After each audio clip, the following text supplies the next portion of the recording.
everybody, we are at Connecticon 2014. I am...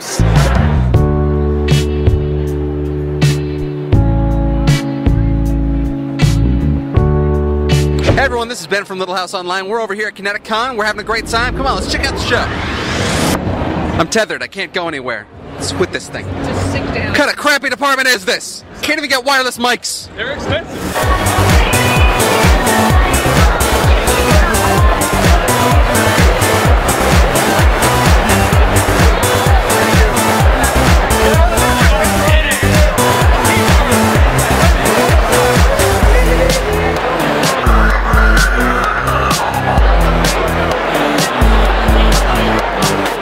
Standing here with Stefan, who is an amazing doctor, who finally a doctor in this place. Does this look infected to you?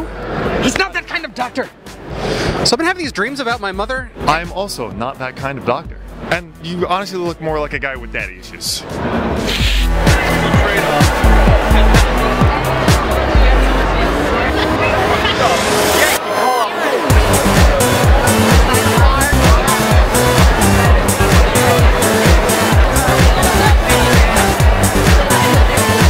We're here with the Blue Barracudas. Boy, those temple guards sure put you through hell, didn't they? What role was really the challenge for you? It was just putting that monkey together. I couldn't handle the pieces. The legs went with the head. I don't know.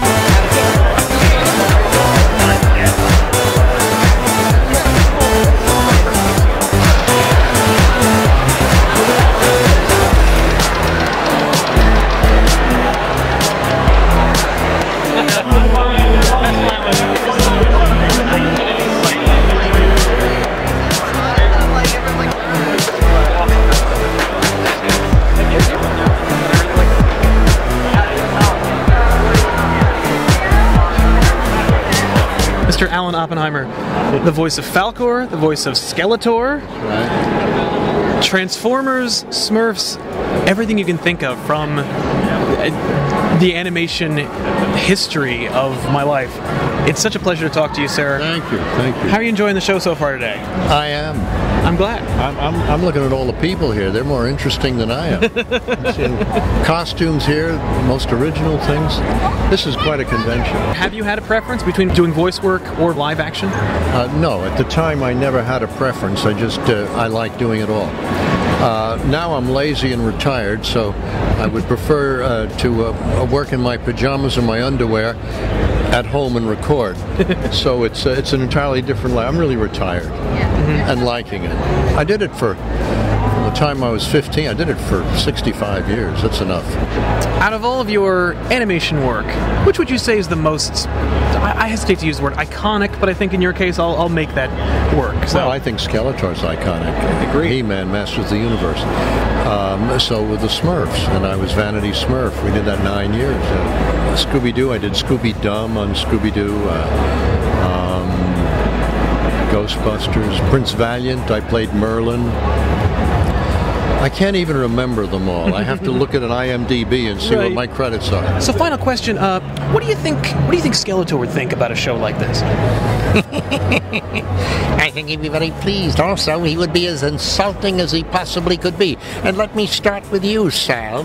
You have intruded on my privacy. Now get out of here.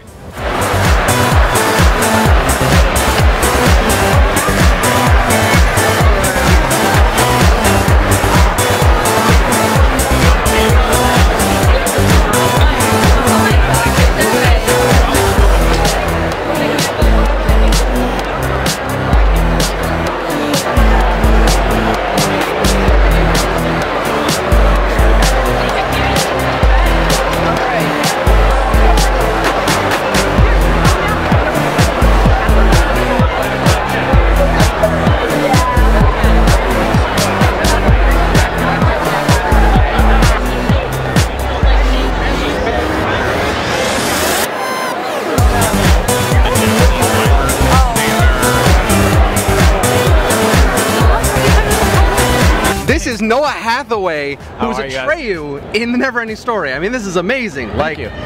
Just to work on the film, I can't imagine like how wonderful that was. It was amazing. We shot in Munich at the various studios for a year. Oh wow.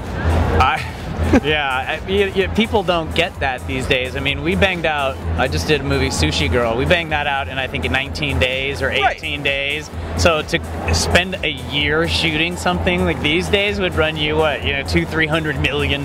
Did you learn to ride a horse for the film, or had you been riding before that? I had ridden a bit before, but they had me definitely do a lot of riding. I went to England where they had the horses. That's where they came from. So they flew me out there for a while to work with the horses, and had a really bad horseback riding accident.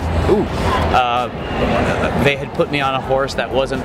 We had Frosty and Nellie, and they had put me on a different horse, and the horse got spooked and ran for the fence to jump it and didn't clear it and landed on top of me. So before I even shot a frame, I was in the hospital 2 months. But that was kind of a running joke, as I say they tried to kill me every week.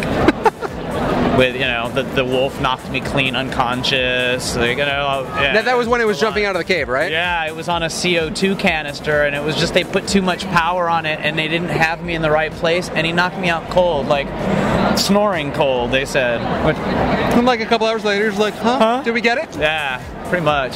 So you're building custom bikes now? No, I ride custom. Oh, I have. I've always been a rider. I've always been a motorcycle rider. I've had a bunch of them. I've had Harleys, I've had choppers, I've had race bikes. Yep. So I do a little bit of everything. That's awesome. That's kind of like my zen too, Yeah, you get out there. You know what I mean? Oh, yeah. Hour on the bike and no worries, no problems. Everything's better. Yeah, life is better.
Here with the voice of my childhood, Robert Paulson.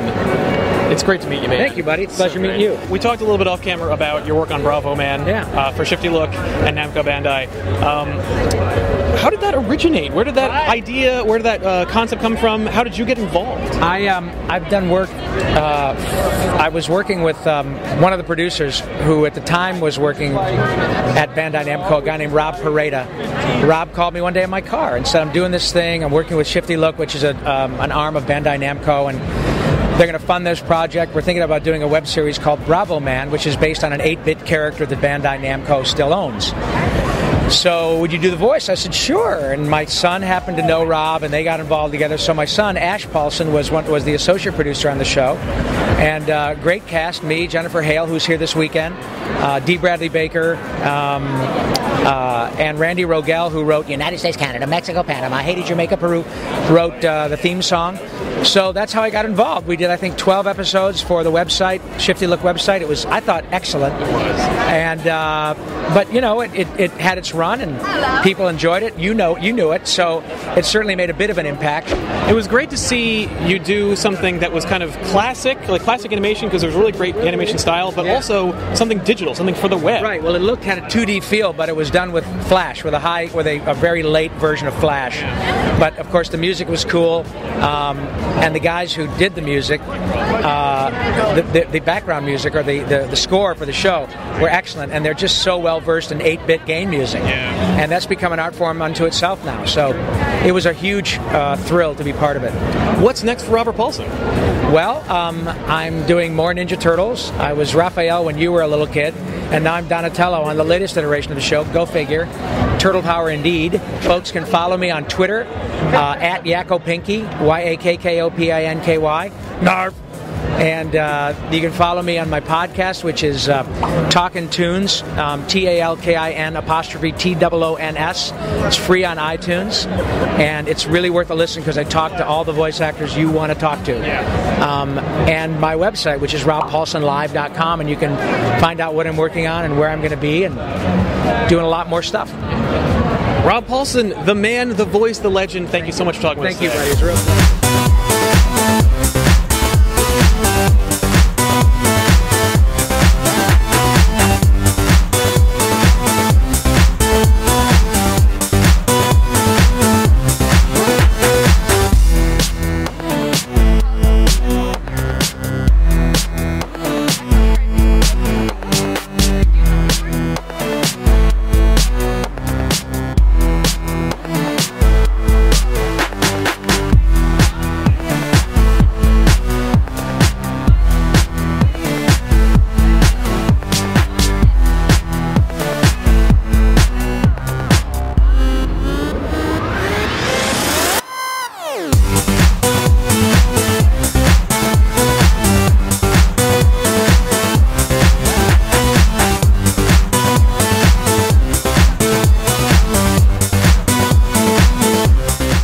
Amazing show. What was your favorite moment, Ben? I think my favorite moment was meeting Noah Hathaway, Atreyu from The Neverending Story. Close runner-up is all the great cosplayers that were here. They showed off what they made. They're a really fantastic bunch. Absolutely. My favorite moment had to have been probably meeting some of animation's most legendary voice actors. And also, of course, hitting the show floor and seeing what great merchandise and the cosplayers, like you said. Amazing stuff. But let us know what you guys liked so much about our video. Let us know in the comments down below. Don't forget to like and subscribe. We will see you guys next time in the next con video and, of course, on TV Little House and LittleHouseOnline.com. I'm Sal. And I'm Ben. See you later. Bye.